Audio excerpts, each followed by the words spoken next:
Welcome to Modus Cafe. Join us for fun, lighthearted, and educational conversations around training, athletic longevity, and the human side of climbing, with your hosts, Mercedes Pahlmeyer and Katja Dev.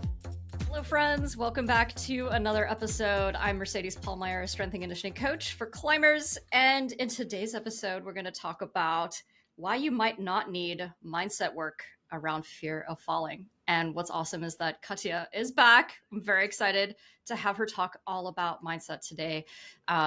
Specifically around fear. Hello, Katja. Welcome back. Hello, it's good to be back. And it's really funny because I feel like I haven't been on the podcast in a minute and I'm actually feeling nervous today. I'm like, oh, we used to do these every week. I'm like, oh, I know, like, wait, I need headphones. I need my microphone. What's going on? I need to gather all these things. But I also feel particularly passionate about today's topic. As you know, I love talking about fear and I love talking about fear of falling. And you and I have had these discussions so many times where I feel like sometimes my approach at least feels somewhat different. When I talk to my athletes, I often say things that they're not expecting, I would say. And often I find that athletes feel very relieved to hear these things. And so here's some of my thoughts that I want to share with the world today about specifically fear of falling, but I'll talk about fear in general also. Yeah. Awesome. Yeah, it definitely seems like people have, I guess, an expectation around fear and that it's not a good thing, you know? Yeah. And I know that's maybe a good place for you to start. Like, what is fear? How does it serve us? Yeah. Okay. I'm about to get very passionate here. And I kind of feel bad for Mercedes because she's heard me talk about this so many times. But so when we think about our nervous system, right, it's really here to help us survive in this world. And I like to compare the nervous system to a home security alarm system that people now like to install everywhere, right? Our home being our body, and we have the security alarm system that goes off when there's a threat, right? Let's say a robber is entering the house or something is happening. The alarm system goes off. And that alarm system, that is our fear. The alarm system is saying, pew, whatever it's doing to you. We just actually had one go off accidentally. It's not fun. It's really disturbing, just like our fear is very disturbing. And it doesn't feel good, to be honest. But what the alarm system and our fear is doing, it's saying something is wrong. Watch out, right? And that's even why, like, when we think about evolutionary, why we even have fear, like we go back to this, everybody's heard it, like, is there a lion chasing us? Is there like this threat coming in that we need to run away from or defend against, do we need to fight? And so, but I just want to kind of let people know, fear is just this alarm system is telling us something is wrong. And also remembering this alarm system, this is important, I'll say this many times, this alarm system is there to protect us. For everybody out there who's installed an actual home security alarm system, you put that alarm system in yourself because you want that to protect you. So now imagine your alarm system goes off and you get really annoyed at it. That seems ridiculous. Like, it's like, wait, it's there to protect me. How about I'm going to go check, see if there's a robber somewhere, because that's what it's supposed to do. Same with smoke detectors. But it's really important. So just to go back to nervous system, there's two reasons our nervous system might be sending the fear alarm, or like why the home security alarm system might be going off. The first one is there's an actual threat. Like a robber is actually trying to break into your house. If a robber is actually trying to break in and your alarm system goes off, you're going to be so thankful that your alarm system went off and the police came and helped you, right? You're going to be like, thank you so much. I'm so glad I installed this. And the second one is a perceived threat. Everybody who has a home security alarm system or a smoke detector knows sometimes they go off because they think there is a threat, but there's no threat. And that is annoying for sure. And I want to talk about this. This is where mindset work can help. It can be annoying, but at the same time, I really want people to still remember we have these alarm systems to still keep us safe. So when they go off for perceived threats, yeah, maybe we want to work with that alarm system to kind of train it to make sure that the home security system knows it's a perceived threat, but still, we want to be thankful because it's still there to protect us. And I think that is really, really important. Especially in climbing, Mercedes has already alluded to this. because I personally feel like we almost have fear shaming in our society. And I think this comes up in climbing a lot. This idea of being afraid is not okay. And if there's one thing that people take away from this podcast today, is that I want them to know it is a-okay. It is more than okay to be afraid. In fact, I'm making this argument, and I don't think I need a lot of evidence for it. I'm making this argument that if you are afraid while climbing, you are human. Congratulations. I would make this argument that if you ever find anybody to be never afraid while climbing, especially outside, but in general, like never afraid whatsoever, I think those are the people that are quote unquote not right. Maybe those people should go and have themselves checked out, because it's really dangerous, in my opinion, to never be afraid. I mean, even Alex Honnold is afraid. You know, like it's okay to be afraid. And this is the first thing I want to talk about, is this idea of actual threats. And I will say this because it's come up with my one-on-one clients. It's come up with people who have come to me to do mindset work. And one of the themes that I've noticed, because, you know, obviously I arrived somewhere, I arrived at this opinion because of a lot of experience that I have talking to people, including myself. This idea that people come to me and they want to do mindset work, and we talk through the scenarios. And I also, you know, I've been climbing for a long time, and I also taught climbing, track climbing specifically, which there's an extra level of safety for track climbing, right? And every time I talk to an athlete about specific, I don't want to say every time, maybe 50% of the time, about specific situations where people got really scared, I back off and I'm like, wait a second, that's your alarm system going off. Tell me more about the situation. And then I just ask simple questions around safety, around their safety. And based on these assessments that I did, I would then tell them, I think you were actually not being safe. I think it was a good choice for you to come back down, to take, to, you know, whatever, not do the thing that they thought they should have done, because their fear kicked in and they didn't do the thing. And I congratulated them because their alarm system did work. And I think that should be embraced. That should be embraced. And I want to say, just for the mindset work, before we go to the fear shaming aspect, which I really want to talk about, when we are afraid and we're really assessing the situation, meaning what would happen if I went for the next move, or what would happen if this, that, and that, you know, like there's different ways of assessing actual safety, and those in themselves are subjective sometimes. So everybody needs to make their own decisions, but there's ways of learning it. But there's usually ways to modify situations to make them more safe.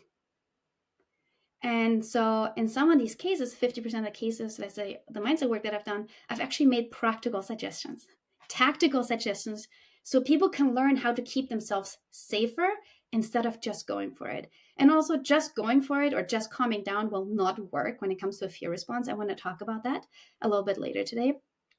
But I just want everybody to know, if they do have a fear response while climbing, one, you're human, it's very okay. Two, there might be an actual threat to you. You might actually not be safe. And climbing is inherently dangerous. So I want everybody, before they think anything is wrong with them, thank their bodies and make sure they're actually being safe. Unfortunately for you guys, because I can share this with you, not the stories, but just the confidence that I bring to this, is that I know too many people who have gotten hurt or died climbing. And I know Mercedes has had experiences, maybe not so much herself, but, you know, through others. I don't know if you want to share something, Mercedes, but people definitely get hurt. And I know Mercedes has stories. I don't know if she wants to share them, but people can get hurt. Well, I think what's important to share is,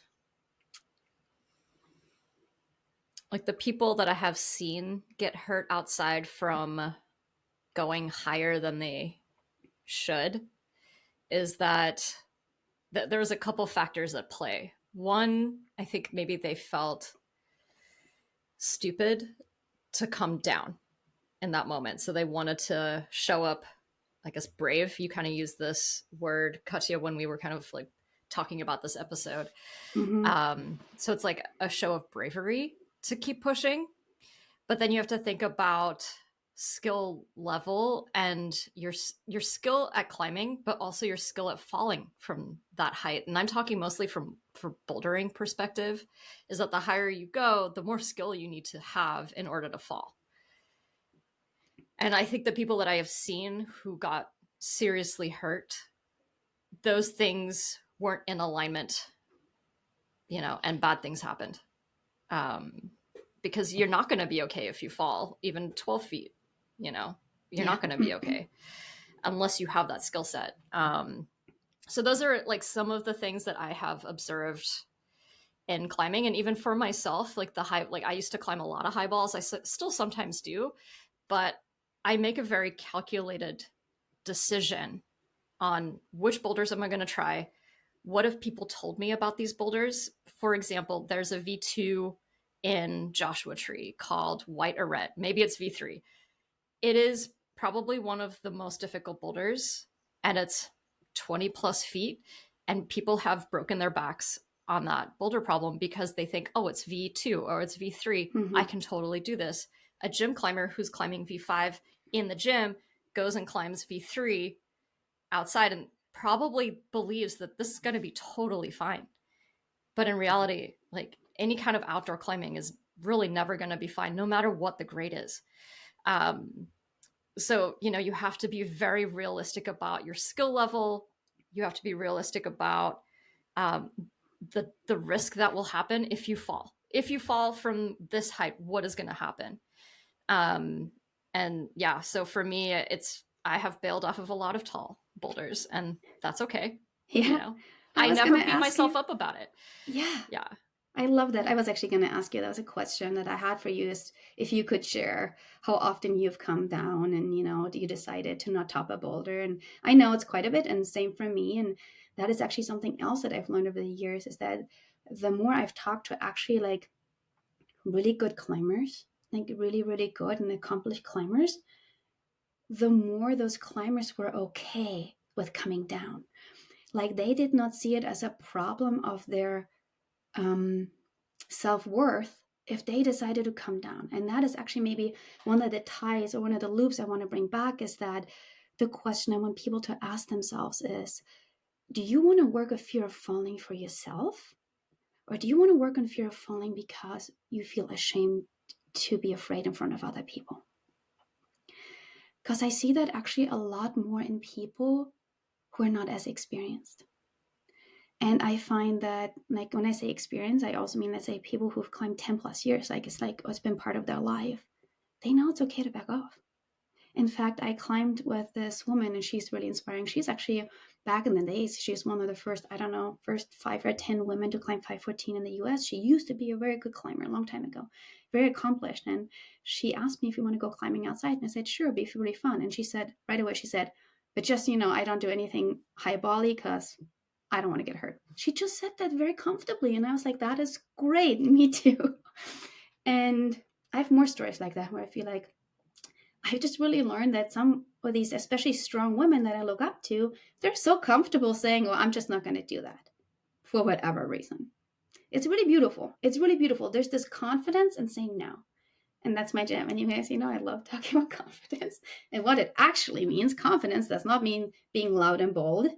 But confidence means, you know, knowing yourself and saying, you know, no, thank you. I don't want to do that. I'm afraid, and that's okay. I also want to say, I'm not here today to tell people, if you're afraid, just never do the thing and don't ever work on your fear. No, I don't believe that.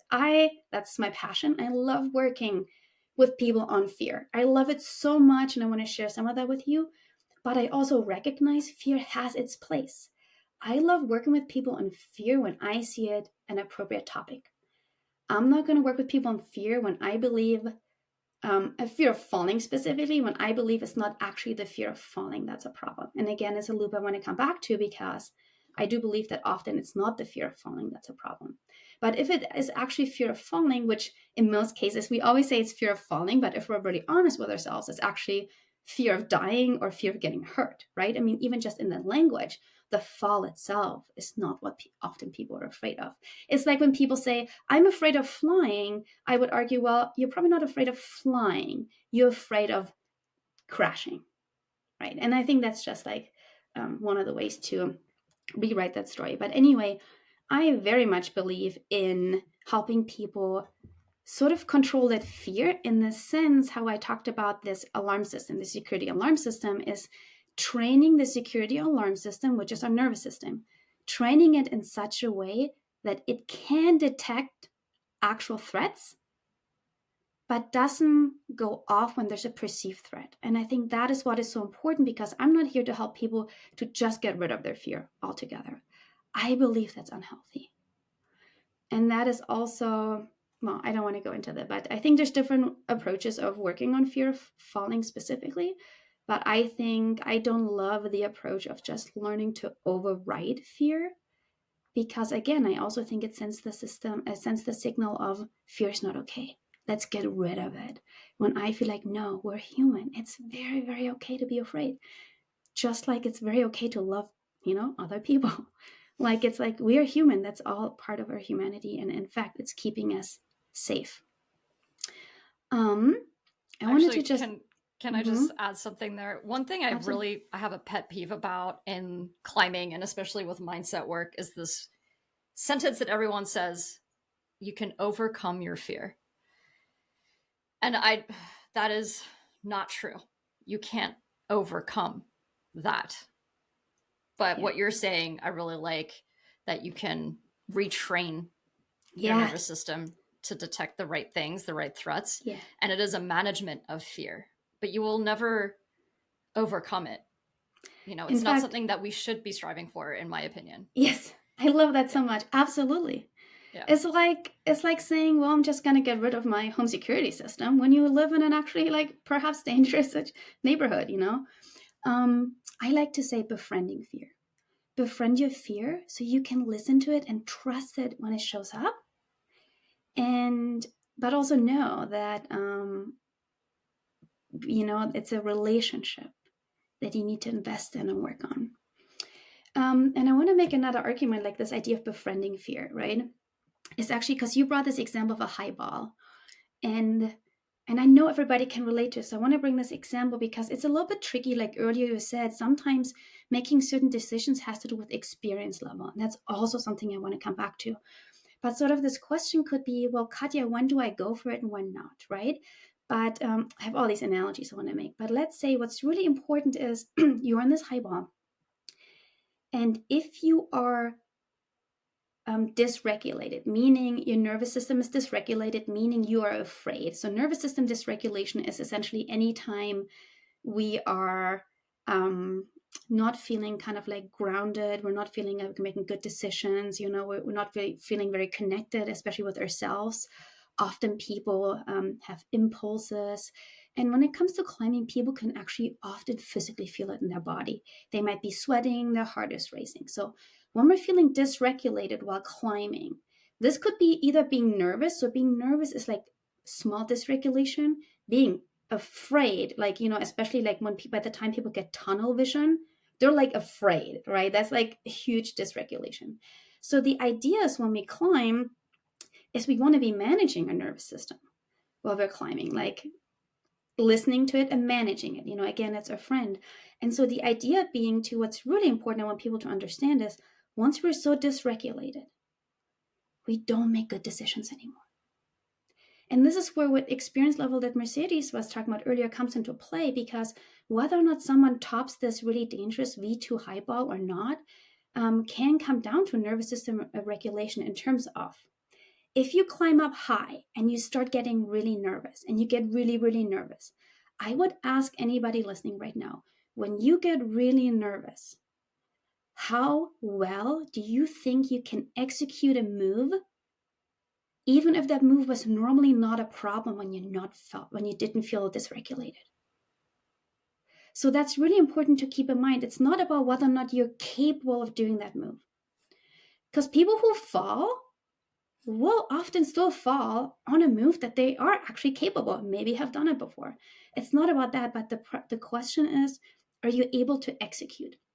And this This is actually a really important question for competitive athletes, more so. This idea of, are you able to execute something you know you can do while being dysregulated? Now, most people listening to this are probably not competitive athletes, but it's the question of whether or not this V2 high ball is something for you to do comes down to how well are you regulated and what is your skill level. And the skill level plays a role in here, because the higher your skill level, the more regulated you're going to stay on a certain terrain because you feel confident. So V2 for Mercedes is mostly a warm-up climb, and she knows this about herself. And so when she climbs a V2, her level of regulation will be different than someone for who a V2 might be closer to a limit level. And so this is how actually having experience on the rock and our ability and skill actually does play a role when it comes to our nervous system regulation, because we have this like inherent confidence. For example, this is a really silly example, but let's say sometimes I ask people, how confident do you feel that you could safely cross this street? And I'm not talking about cars. It's not about cars. I mean safely crossing the street in terms of falling down. How confident are you, Mercedes, that you could cross a street without falling down? I feel pretty confident. Yeah, you feel pretty confident. So I would argue that your nervous system will probably feel very regulated while you're crossing the street, right? And so it's not true for 1-year-olds. Let me tell you that. Now, I'm not saying their nervous system will actually not be dysregulated because they're not afraid of falling. But the point is, at some point in our lives, we were falling when we were walking. We couldn't actually walk across the street without falling. But we've learned to do it because we've just repetitively done it so many times that we just have this inherent confidence. We don't even think about it. We can just walk across the street. And this is actually what leads me to my other point, which is beautiful. Earlier, I said there's two types of fear responses. There's an actual threat, and I would always encourage people to check for that when they're feeling afraid. The second one is a perceived threat. So meaning we feel like we might be in danger, and this definitely happens a lot in climbing, but I want to address this point now. We feel like we're in danger, but we're actually not in danger, right? Now, I split the perceived threats. Actually, I split them again for climbing specifically, for doing mindset work, because I don't think all perceived threats need mindset work.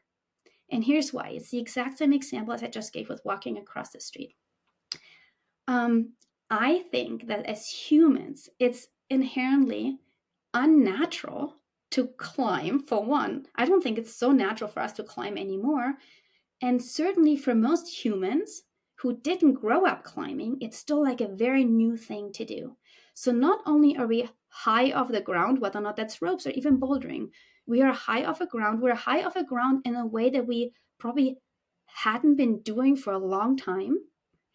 And now we're holding on with our body, and that's the second thing we're not used to. There's no other security in place. And I know there's ropes in place and everything. I don't want to go into the semantics of it, but the way we think about it, the way our brain thinks about it is we are holding on. So it's depending on our skill, and sometimes we don't feel so strong, and we're so high off the ground. Those are not very natural circumstances for us, right? Because most people who climb, especially adults, didn't grow up climbing. And this is where the argument with like walking across the street, I think kids who do grow up climbing tend to be a lot less afraid of falling because they also just have so much more mileage on the wall. For them, they're just so much more used to being on the wall. When a lot of adults, they're not used to that. So sometimes when I do mindset work, it's interesting. It almost seems like that people who are somewhat newer to climbing, and I would say 5 years or less, I consider that still pretty new, because the time you spend climbing in a given week is still just maybe 2 or 3 hours. Like if you just add it up, each boulder might take you a minute. You might do 20 boulders. Let's say you do 50 boulders a week if you boulder a lot. That's 50 minutes total on the wall per week. That's not very much time, let me tell you that. So I think that that is just a situation where we just don't have the mileage on the wall yet, and we haven't given our nervous system a chance to catch up on the fact that it's actually safe to do. It just takes some time, and we just forget that as adults because we have the sense of something is wrong with us when we see other people do this thing that seemingly are not afraid, which is also not true. So before I even work with people on perceived threats, and there's absolutely mindset work that can be done, and I do want to talk about it. Okay, we're good on time. But I want to say the first step, if you've been climbing for less than 5 years and you get nervous climbing or even afraid, but I will tell you, just haven't been doing it for very long. I'm not saying there's nothing you can do about it. There's absolutely, like, I could give you tools on end, but I'm saying personally, I don't think there's anything wrong with you. If you go to the bouldering gym and you don't want to top a boulder because it feels nerve-wracking to you, I think that's okay. Just don't do it. I mean, I think if people just brought more self-compassion and patience and acceptance to themselves and just enjoyed and trusted the process, that's it. They don't need a mindset coach. All they need to do is just keep climbing. Yeah, I have this other example that maybe will drive home this point. Ha ha ha. This was a pun that you don't get yet because I haven't told you my analogy. But let's say actually driving a car. So driving in a car is a good example for me because most people probably remember when they started driving. I certainly do. And for most people who I've talked to, and I've actually talked to a lot of people about this, most people remember being quite uncomfortable driving a car for the first time on a freeway, or just like driving it for the first time anywhere. It's really nerve-wracking because guess what? It's actually dangerous to drive a car. It is actually statistically quite dangerous to drive a car. It really is. So people are afraid. They get in the car, they start driving, they're afraid. I'm like, great, you should be afraid. Like when you start, you're learning it, again, fear's a friend. You should be afraid. You're doing something new that's quite dangerous, just be afraid enough that it helps you pay attention. That's also what I like to do for climbing. Be afraid enough or nervous enough that you pay attention. I don't want people to get to a point where they're not paying attention, which is hilarious about driving because nowadays people are adults and they're like, whatever, I'm going to put my makeup on while I eat breakfast and talk to people on the phone. And, and people do all sorts of stuff while driving now. Something that's actually dangerous. And the reason people have gotten so comfortable driving is not that it's safer now. Well, it might be with the new cars, but the point is it's still actually quite dangerous to drive. But guess what happened? People have just done it a lot over and over and over again. And I bet you most people, at least most people I've talked to, in fact, everybody I've talked to, has not gotten a mindset coach to get over the fear of driving.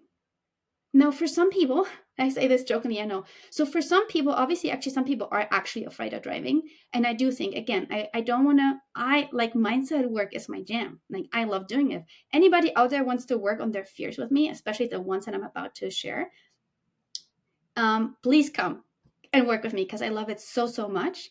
But I also really want to set people free, meaning I want to tell people they don't need that necessarily, and unless it's really, really, really, really holding them back. And there's definitely tools that we can use for that. But for the most part, I would say most people don't need it. They just need to keep doing the thing, unless it's really, really preventing them from enjoying what they're doing. But I think, and actually the mindset work that I do with people is really quick and short often if they're just here to realize, hey, nothing is wrong with me. I can just go and do my thing. I'm not going to go to a World Cup. My fear is not going to hold me back significantly. I'm okay. It's a really short mindset session.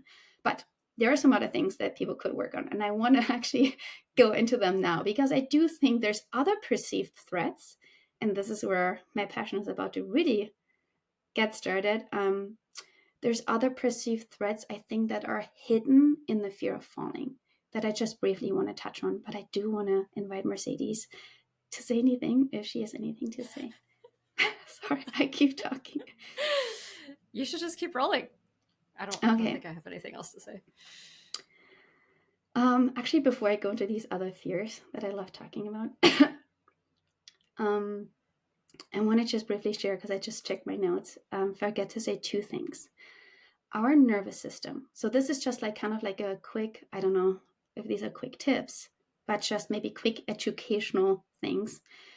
I want to talk about why this idea of just going for it doesn't work and why just calming down doesn't work. These are like some two common responses to people being afraid. The reason for just going for it doesn't work because, for one, actually, I want to come back to this. Going for it, personally, for me, I don't love using it because what if there's an actual threat? That's the first thing to me. What if there's an actual threat? I would never just go for it. I will say, I started climbing. I started as a trad climber, and I was doing a lot of alpine trad climbing in the Cascades. And when you are alpine, safety is the most important thing, not just for yourself, but also for your partner. So just going for something and kind of like praying, and if it's actually dangerous, it's just not a good idea to do. And I will say too, and I have seen this, and I mentioned I've seen people get hurt, or I've even seen people die, and sometimes it's actually the most confident people who that happens to. The bravest people that I've seen just go for it just haven't paid enough attention and gotten hurt that way. So I want to say the first one. And the second one, if it's a perceived threat, let's say the perceived threat being you are actually safe, but your brain is perceiving a threat. Well, so the problem with just going for it is that obviously your security alarm system is malfunctioning already because it thinks there's a robber out there. It thinks there's a threat out there, wrongly, likely, but it does still believe that, which is why the alarm system is going off. Now, if we just go for it and climbing, and now by going for it, we're making the situation actually more dangerous, meaning we're having really unpleasant falls, or we're getting so afraid that we're like turning into it's like a freeze mode, then that's actually confirming to our nervous system that it was dangerous, even though it was in that point, it was only emotionally dangerous. But it really put us over the edge that now it was actually a confirming instead of a disconfirming experience. So when we do want to work with our nervous system, like this relationship with fear and, befriending our fear, what we want to do is we want to teach our nervous system that it is safe by using disconfirming experiences, meaning we're teaching our nervous system it was wrong.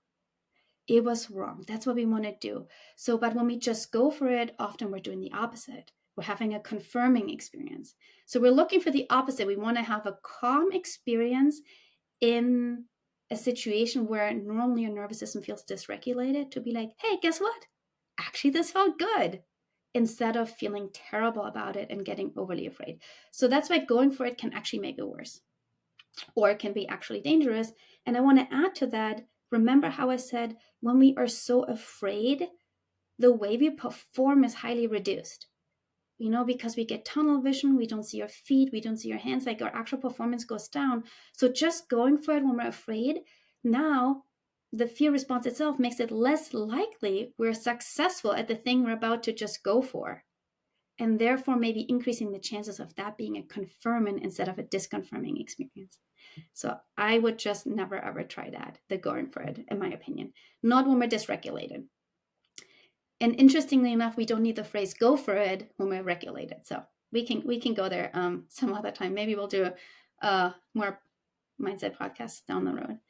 And the reason why just calm down doesn't work, either when a friend says something along the lines of even just breathe, honestly, that is well intended, but anything that's like just calm down, breathing is better than just calming down, but anything that is verbal essentially is not going to work. Anything that's verbal is not going to work because our nervous system does not use language for communication. So imagine your nervous system is your friend, but now imagine your friend can't speak. So it's not going to help you to try to talk to your nervous system like to talk to your friend.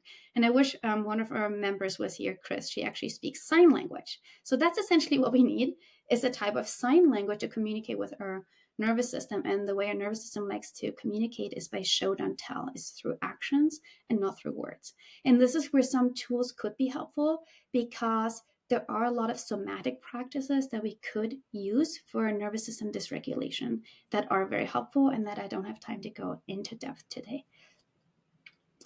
But just so you know, the just calm down doesn't work. Now you know why it doesn't work. And unfortunately, I don't want to digress too much, but if it doesn't work for you, there's nothing wrong with you when it doesn't work, when people like just calm down. That's just not the language your nervous system understands. It needs somatic practices. It almost seems like we need to retrain our spotters and belayers on what to say, or maybe just not say anything. Yeah, it's actually, so that's a really interesting. Okay, yeah. I love this. For one, actually, so this is where I'm now digressing, but yes, actually your spotters and belayers, they are really important, because guess what? Our nervous system, there's two ways of regulating it. And this might be a really long episode, Mercedes. I'm sorry. But there's actually two ways of regulating our nervous system. One is auto-regulation, which means it's self-regulation, like we are doing it. The other one is co-regulation, meaning through other people. And that actually having the right spotters and how to work with them is one way of regulating and is one way of making you feel safe. And honestly, I was about to say, I feel like I've done a mindset call on this, but I think it was just a coaching call in the community. It's like actually huge. Like your spotters or belayers, they're your co-regulators of your nervous system, like developing a good relationship with them and developing a relationship that helps you feel calm or feel centered or recenter yourself or reground yourself when you do feel nervous. There's so many ways to go about it. And I will just say, I always have suggestions, but in the end, excuse me, I have to burp all this sparkling water. It comes down to what works for you. So if you already have practices that you think know for yourself, I know some people, I'll just give one example. And actually, this could even be verbal. If you know a verbal cue does work for you, for example, it works for me when I start getting nervous when my belayer or spotters say, I'm right here. Because I want to know that they're paying attention because they're my safety blanket. And for them to say, I'm right here, and I tell them, that's what I mean with like build your own little network. I tell my spotters and belayers, and I'm like, when I get to this point, like where I know I will get nervous, when I get to this point, say this. I say that. Please say this. Some other people I know, they love being touched. So let's say this only works for bouldering, but like they love it when a spotter kind of just gently like touches them in different places. Let's say the shoulder, just so they can feel and not hear, because some people need to feel it. They're there. They're right behind me. Can make them feel safe. And you know what? It honestly really helps the spotters to pay attention to. So it's a win-win situation. Right. I just want to say this. This is what I have for fear of falling specifically. I will say I've personally never done falling practice. I'm not saying people shouldn't do it, but I don't think people need to do it. This is what I'm saying. I don't think it's necessary to do falling practice per se. It kind of just depends on why people want to do falling practice. Okay. We might have to disagree here. Yeah. Because like I said in the beginning, on like my examples of falling, and each height needs a different type of skill set in order to fall. And so maybe what Katja means is, at least this is how I'm taking it, is that if you already know the skills of falling, more falling practice probably won't help you to manage your fear. But it is very, very important, I believe, you have to practice falling. Whether you're a boulderer or sport climber, tri climber, you have to understand the mechanics of what's going to happen to your body as you're going through the air and then as you're making impact. I think those things you really do have to integrate into your training. And, like maybe Katja has done a ton of falling in respect to the skill, but not to manage the fear. No, thank you for saying that. No, it's really important. I did learn the mechanics of falling. I guess I make this assumption I've been climbing for so long. Absolutely. People need to learn the mechanics of falling. That is very important. That's not what I meant to say. I didn't mean to say if you've never climbed, just go and just fall. It's absolutely important to learn the mechanics of falling. I meant beyond that.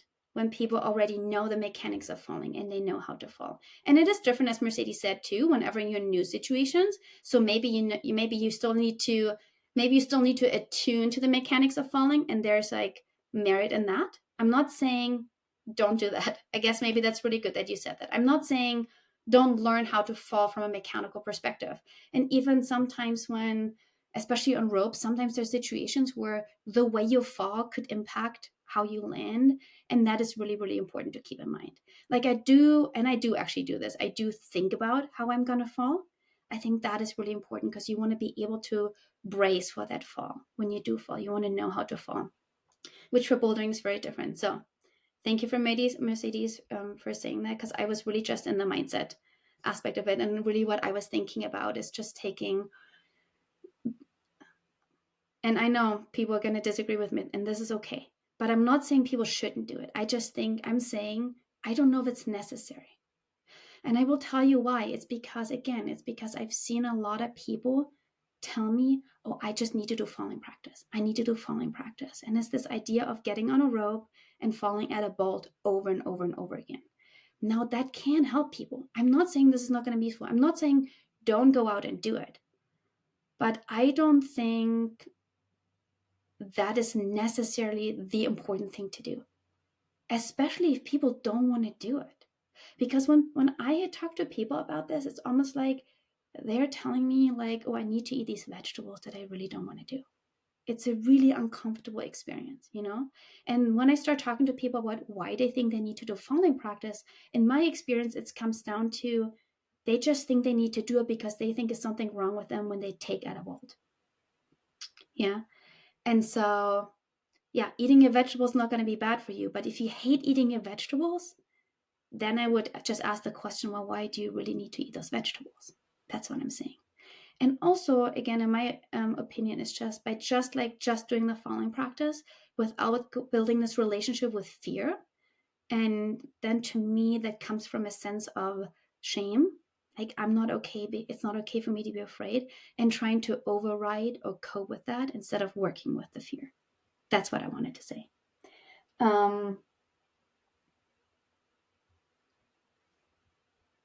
Yeah, I'm going to just maybe leave it at there. And actually, that does leave me into like the second point that I wanted to make, which is, let's say I talked about the perceived threats, right? So sometimes people think, and this is maybe also important to mention, well, let's say we are really safe. People are like, yeah, but Katja, I know I'm really safe. You know, I know there's mats when I'm bouldering. I know my belayer has me. Like, when people are like, I still feel so afraid of falling, even though it's obviously safe, you know?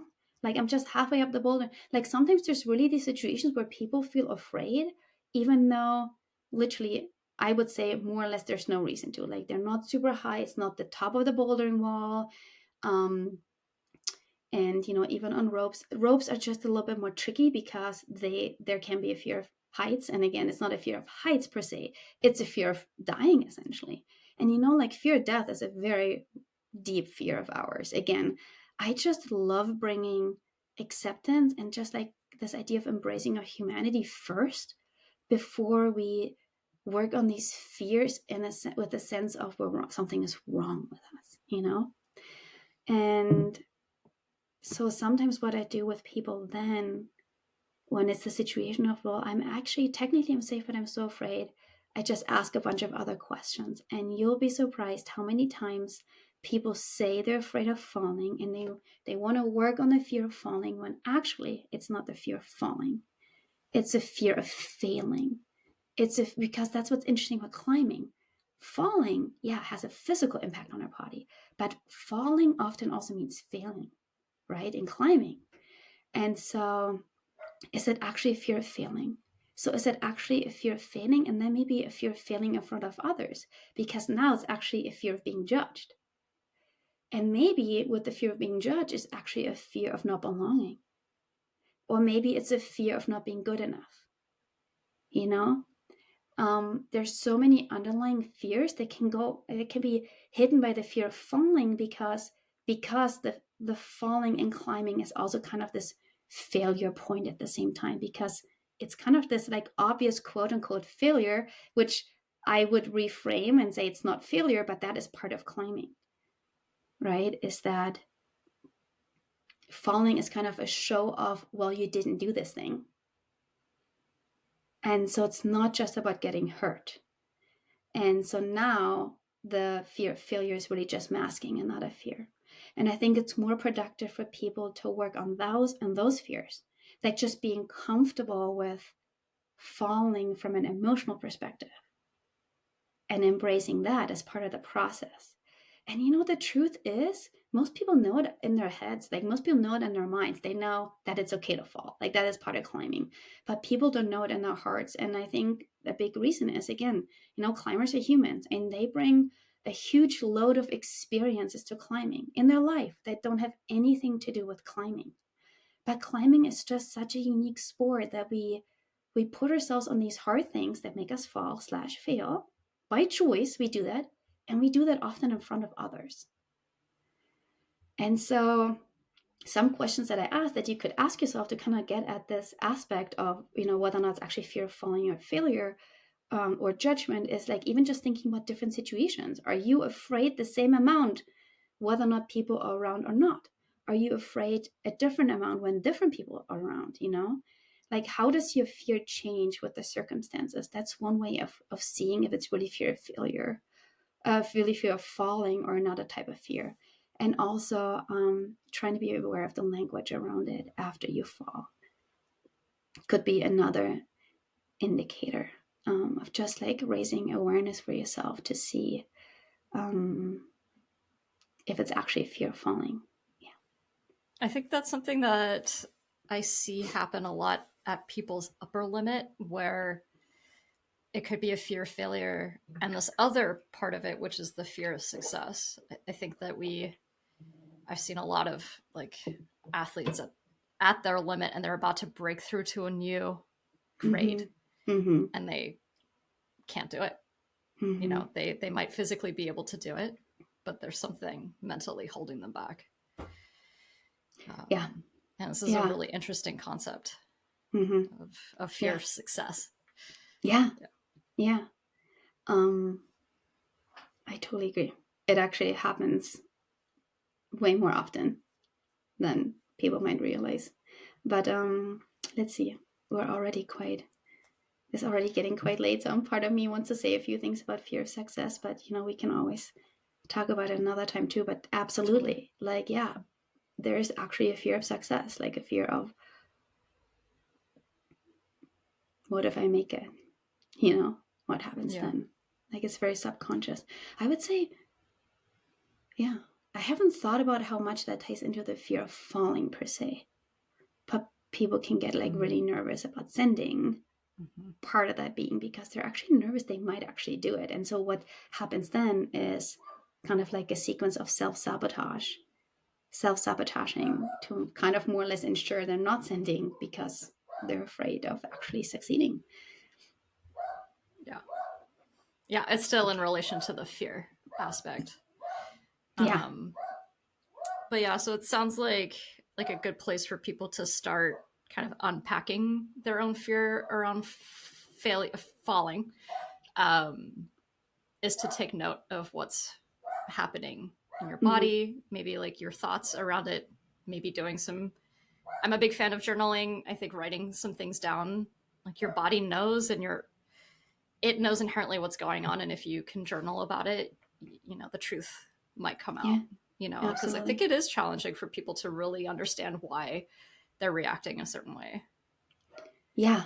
In fact, I would encourage people to try, if people want to work on this, to actually work on this, not just when they're afraid, but just bringing this self-awareness, like to the gym, like how they're feeling, because it's really important too, to learn about the other side, meaning it's actually, and actually this can be even more powerful, and I apologize, we're definitely going over here in terms of time, but it's really powerful to learn when we weren't afraid, where we did feel good. So this journaling, I love it. If you like to journal, like I would just journal all the time, not just when you feel afraid, but also when you have good experiences. And that is actually helping with the disconfirming evidence, meaning that you might find situations where you're like, wow, I actually wasn't afraid. But when we're not afraid, we might not notice it as much. And so even just like really being honest with ourselves, like, why are we feeling afraid, or why are we feeling uncomfortable? Even it doesn't have to even be fear.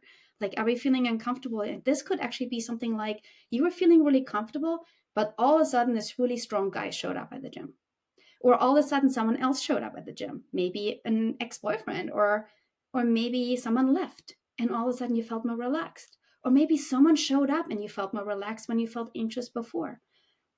Like, even just noticing all these little things, and just noticing too, even by grade, like, do you feel nervous when you climb your warm-ups, even though the wall is the same height, right?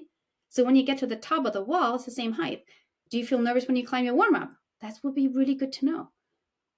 Like this, again, it goes into the disconfirming beliefs. Like, you're not nervous falling when you climb your warm-up, but you're nervous falling in these other situations. Like, what is going on here?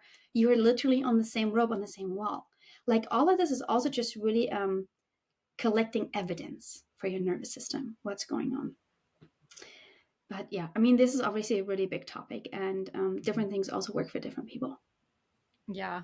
And I think that it is important to reiterate the whole like shaming effect that we have around fear. And I think a lot of people might, like, I know that I have these, I guess, like negative self-talk when I fall, like, because one, maybe I'm afraid, or it's a, like, it's a fear of failure. But when you fall, you're like, oh, I'm a shitty climber, or like, I must not be very good at doing this. And so you start this shame spiral. And I think it's really important to know that, or at least think about, well, what are you going to get out of it if you push past your fear? Like, and usually it's not a good outcome. It's usually injury or something bad will happen. And so is it worth it? Is like, that's one side of it. And I also think that people put a lot of worth on a grade or sending. Like, not many people will put in their 8A. I did a half of a 512, and I'm proud of that. Not a lot of people will say that. You know, they're just like, well, I fell in this 512. Yeah. So I think it is important to give yourself that win, that you actually did a really good job on this climb. And if you have to back off that climb, that's okay. Absolutely. You know, like, yeah, it's really important to say, because sometimes it's like, I love that you said that, you know, this idea of fear of failure, or let's say fear of judgment even, or fear of like not belonging, not being seen as whatever part of the crew, or not like, there's so many ways people have different language around it, right? But when we think about it, does it really, is there true belonging to a group when you have to send in order to belong? Is that true belonging? No, it's not. Like, when I go there with people, that's what I mean. It's like, I love doing this process because people don't realize it's a construct that we build ourselves, like a story that's not true. Like, yeah, maybe, like, again, I don't want to go into depth, but like, it's not true belonging. In fact, true belonging is you can be who you are. You can say, hey, I'm too nervous, and have your friends be like, no big deal, come back down. No big deal, we'll come back another day. Like, to me, what makes you feel like you belong? Or like, what makes you feel like these are actually your friends?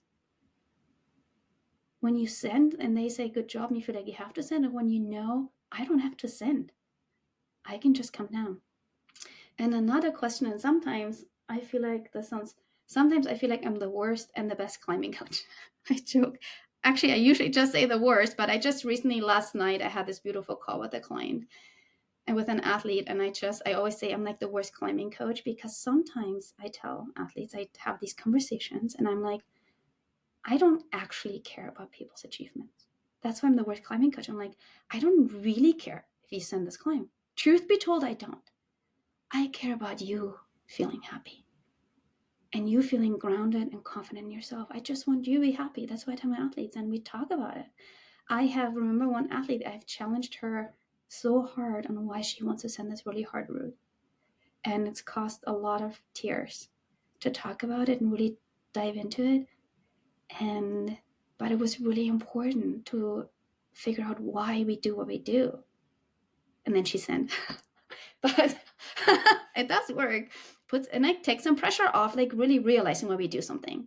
Because of this pressure of performance, doesn't work for everybody to perform.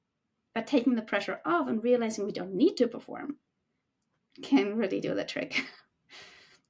But it is a tricky one. And like what you said too, it makes me really sad. I like to challenge people on this. You even said when people climb have a 512 and don't put it in. But what about people?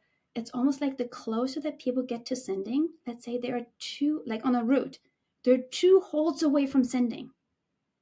And the closer they get to the chains, they don't clip, whatever. The closer they get, the more upset they are at themselves, instead of realizing how far they just made it. So the further they make it, the better they climb, the more upset they are. For an arbitrary finish hold. And it's really sad, like, if we think about it, right? And I'm like, well, you should be celebrating that you just climbed this 513 to the second to last hold. I know you didn't clip the chains, but guess what? You're very strong and a very skilled climber because you just did this thing. It's like when someone runs 26 miles and not 26.2, and then they're like, God damn it, that was awful. I didn't finish. I didn't run the last 0.2 miles. You know, it's kind of funny. Yeah. just because. It's like the glass half full or half Mhm. empty. And I think that climbing, we inherently view everything in more of a negative way. I think all of our language is also around that as well, and how we praise people. Yeah, totally. Thank you, Mercedes. Great. Thanks for letting me. Awesome. Yeah, it was a Talk good about one. Thank you so much for all of these great thoughts. I'm sure people have a lot to think about, and we'll have you back talking more about mindset. Yeah, I would love that. Yeah, maybe we can have people send questions in. Would love that. Because with mindset work, that's another thing. I can talk about it for days on end, but specific examples are always really great, and people relate to them so much better. Yeah. Also. Okay, cool. That's it. Thank you, Mercedes. All right. Thanks, everybody, for joining us, and we'll see you in the next one. Bye. Bye.